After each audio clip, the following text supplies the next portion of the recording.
youth are being forced into classrooms that are overcrowded, not enough desks, no books, no papers, and they're being put in danger as they ride through unfamiliar and unsafe neighborhoods on a daily basis to get to schools because of the lack of transportation that's being cut and other things in the city. So we feel that Philadelphia children deserve better. Here I am once again. I think I'm gonna give you another chance now. If you think you can't keep up with me, and I've been thinking it's my chance to make yourself what you're offering and dance. If you think you can't keep up with me, but I can't keep on ignoring your timing. You're never in sync with my heartbeat, no. If you think you can't keep up with me, then go. Just go, go.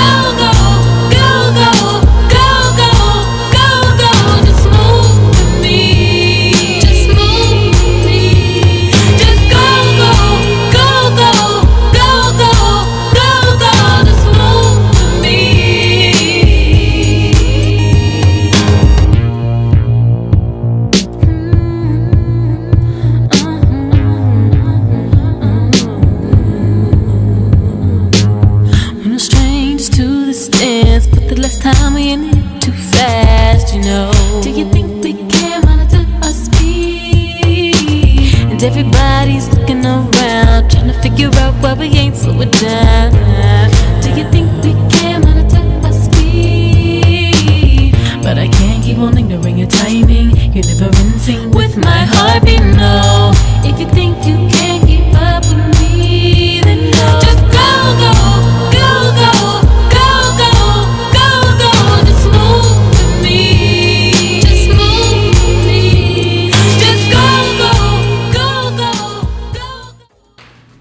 Because here is a fact. If you're not reading at grade level by 3rd or 4th grade, unfortunately, you will struggle through middle school.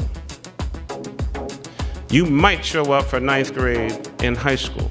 You will struggle through 10th grade, and you are most likely to drop out of high school because you weren't reading at grade level in 3rd grade. And it is not a myth, it is a fact that in private industry, especially in the prison industrial complex, they do, especially for boys, look at 3rd grade reading and math test scores to figure out how many more cells they need to build 10 years from now. That is a fact, that is true. So you're either going to the state pen or you're going to Penn State. You decide how you want your tax dollars to be spent. So, it's a little hard for me to talk about what it means when we talk a bit about being college and career ready, because we need to talk about what it means to make not just our students and our staff accountable, but what we're talking about as a nation in terms of making our schools accountable to the students and the families which they serve. As a senior at Central High School, I am most affected by the budget cuts of the city of Philadelphia, and personally, it's tough. I go to a school with over 2,000 kids, and we have 2 counselors. So, and 1,500 of those kids aren't going to college.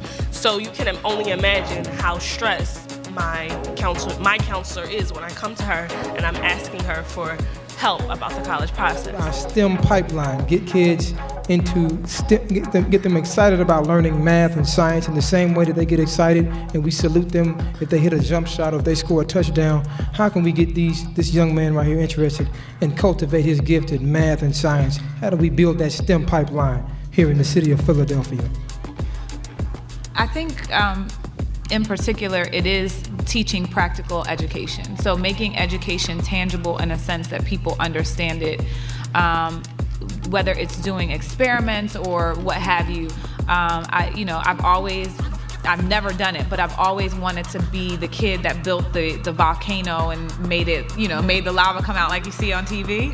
I think that that's a fun way to engage students in science. I was someone who was very engaged in science. I took a lot of extra science courses in high school, and I think that the thing that always interested me was just seeing how it applied in real life.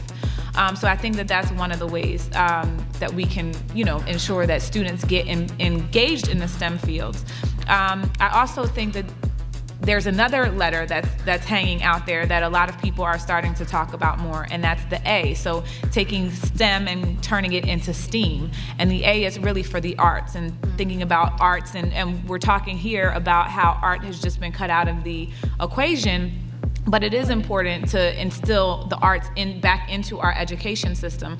I think that it enriches students' educational experiences.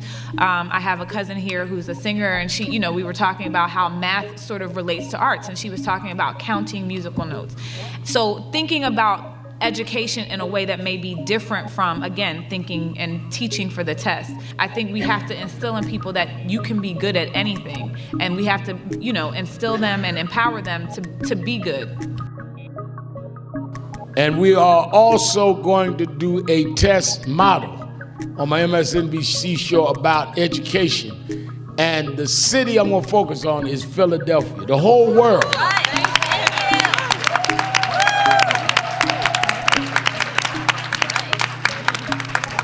The whole world needs to know, in the city of brotherly love, where y'all got Rocky running up and down them steps, that they are building jails and closing schools. They need to know. The whole world need to know that y'all have unelected officials that have destabilized the future of this city. They need to know, in the city that we wrote the original Constitution and the Bill of Rights, children's right to an education is being robbed.